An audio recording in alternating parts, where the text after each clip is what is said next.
evening from New York. I'm Chris Hayes. The president is losing the fight over the government shutdown, the longest and potentially most damaging in this nation's history. And the more he tries to make his case, the bigger the hole he digs for himself and for the country. Two different Senate measures to reopen the government failed today, as expected. The surprise was that in the Republican-controlled chamber, where the GOP holds a commanding 6-seat majority, the Democrats' bill got more votes than the president's. The vote was more evidence that the president's position is only getting weaker the longer the shutdown drags on. And as the situation grows increasingly desperate for thousands of families scraping by without the income they've earned, as security concerns mount, especially over the nation's strained aviation system, the Trump administration also knows it is being blamed for the situation, probably in no small part because the president said on camera, basically, you should blame me for the situation. It's clear the White House gets this because the worse things get, the more they try to minimize the shutdown's effects. It's hard to imagine a more tone-deaf message than a bunch of multimillionaires downplaying the hardships that working families have been forced to face. Though, in fairness to those millionaires, they probably have no clue what it's actually like to miss a paycheck. According to the president's chief economic advisor, the shutdown is no more than a glitch, and unpaid workers are simply volunteering. As soon as this thing goes, the switch will be turned on, the payments will be made, we will go back to normal. This is just a glitch. I mean, I've met with my individual staff members, and God bless them, they're working for free. They're volunteering. How are they volunteering? How are workers who've been recalled without pay volunteering? They're coming to workers, they're showing up. That's not volunteering if you're forced to work without pay and if you don't show up, you lose your job. So that's not volunteering. That's not what volunteering means. You know what? I'm not even going to go there. Okay. Now, that's after the president's daughter-in-law and campaign booster Lara Trump paid lip service to the, quote, little bit of pain that some workers are going through. It's not fair to you, and we all get that, but this is so much bigger than any one person. It is a little bit of pain, but it's going to be for the future of our country. So I would just tell them, please stay strong. We appreciate everything that you're sacrificing. We are behind you, and we're going to do everything we can. I know the president is doing everything he can to resolve this quickly. But perhaps no one is more out of touch with the real-world impact of the shutdown than the president's Commerce Secretary Wilbur Ross, a man who's gotten caught lying to Congress and on his financial disclosure forms, both under penalty of perjury. He's a man who's been known to wear $600 velvet slippers, I'm not making this up, you can see the photo, customized with the logo of the Commerce Department. And when even the CNBC reporters who are at Davos while they're interviewing you are cringing, you know you're in bad territory. It's kind of disappointing that the air traffic controllers are calling in sick in pretty large numbers, depending on the week. Many of them can't afford to support their families, though.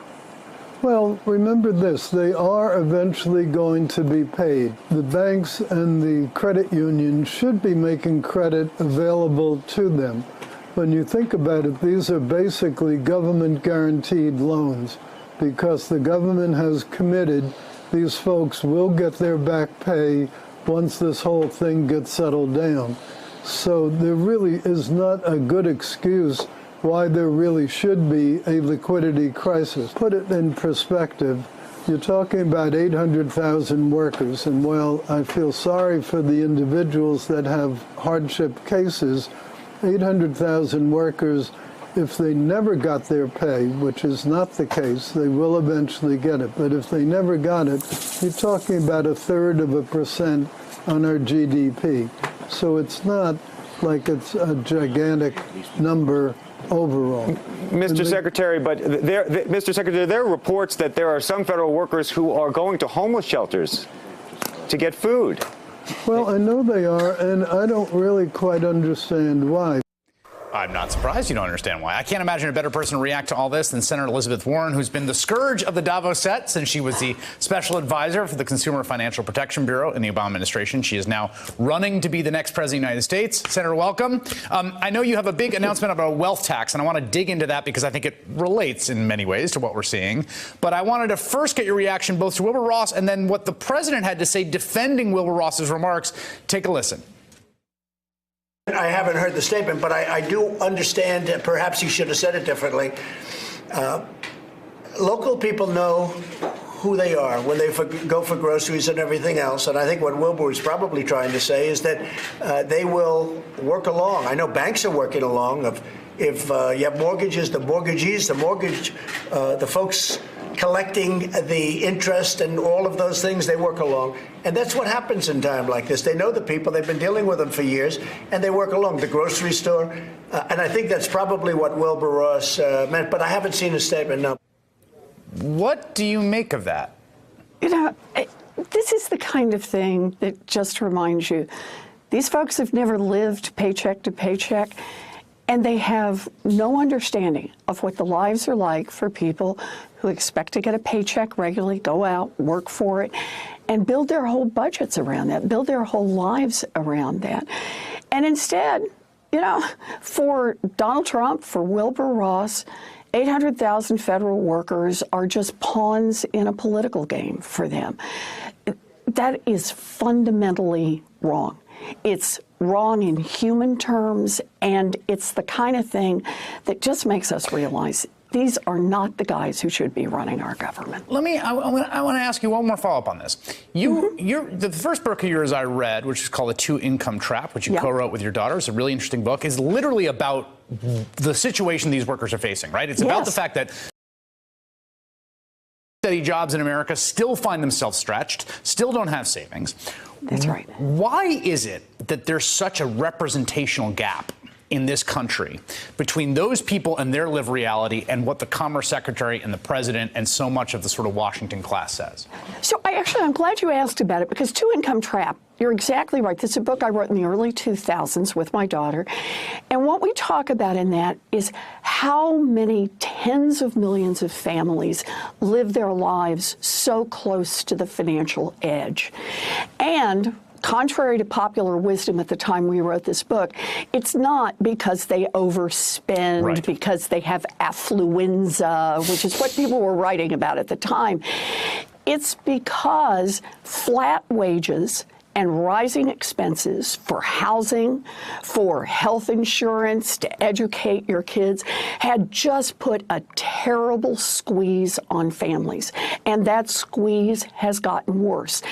And that fits right into what I'm talking about today with a wealth tax. You're right. These pieces line up. Look at it this way.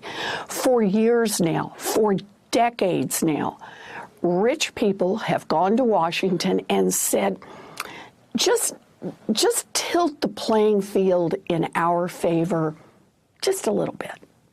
And then they come back and say, tilt it just a little bit more. And the next year, tilt it just a little bit more, just a little bit more, just a little bit more, until today in America, the top 0.1% has amassed about as much wealth as 90% of America.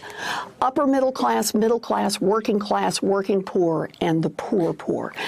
And the consequence of having amassed that much wealth is bad for our economy. Tiny group of people making decisions that always tend to favor a lot of big corporations, and bad for our democracy, because it means, just like you hear, it's now a democracy that is influenced by the wealthy, the well-connected, and is not working for the people. You have this proposal out today. It's a wealth tax. It's very interesting. Yep. It's not income, right? So incomes are flows.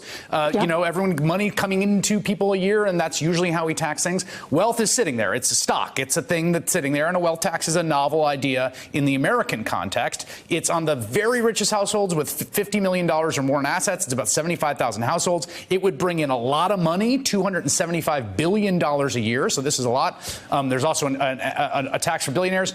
Here's my question to you. The first thing I hear when I look at this and talk to other people is they're going to get out of it.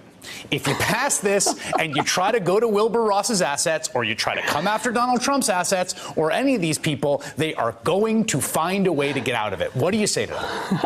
I say, you think I didn't see that one coming? So the way that this is written is to say, first of all, going to tax all your assets wherever located around the globe.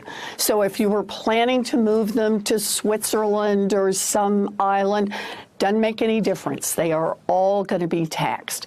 And the second part of it is we're going to build right into the administration of this tax that it has a very high rate of monitoring, of auditing the rich people on the ultra millionaire tax. So we're going to be out there counting them and watching them.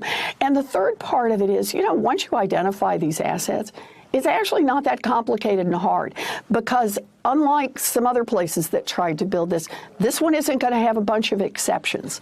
This one says all your assets, wherever located, and we're going to keep counting. And you're going to have to pay, if you have more than $50 million in assets, this is the ultra rich, you're going to have to pay 2% a year of that amount over $50 million. And here's the deal about the money, though. I want to underline this part.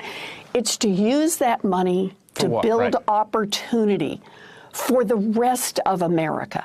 So this is the kind of money, think about this, over the next decade we could produce just short of $3 trillion. That's the kind of money where we could pay for childcare, high-quality childcare for all of our kids. It's the kind of money where we could do real relief on student loan debt. It's the kind of money where we could make a real start on a Green New Deal. It's the kind of money where we could bring down the cost of health care. It's the kind of money where you give somebody else in this economy a chance, a government that's not just working for the tippy top, a government that starts to work for the rest of America. So there's been this, I think the Overton window, as they call it, the sort of center of this conversation has really shifted. Alexandria Ocasio-Cortez had floated a 70% top marginal rate. You've come out with this wealth tax idea, which has not, which doesn't have a history in the U.S., unlike the top marginal rate. No, although this is brand new. It's brand new. Although I will note to people out there who own a home, you're paying a wealth tax right now called property taxes. So it does exist in America. I guess the question is, there is a sense that this is crossing some line, right? You see this in Davos where they're laughing at this idea, and you see it on Trump TV where they say this is the death of the American dream, that there's something un-American about coming after the billionaires and their millions. And what do you say to that? So let me think about this in terms of just basic fairness. Look, I believe in a progressive income tax, but basic fairness. Compare two people. One has inherited $500 million and has paintings and yachts and airplanes and brings in $50,000 a year in doing some work. The other one, public school teacher, doesn't have anything in savings and makes $50,000 a year. Currently in America, they get taxed exactly the same.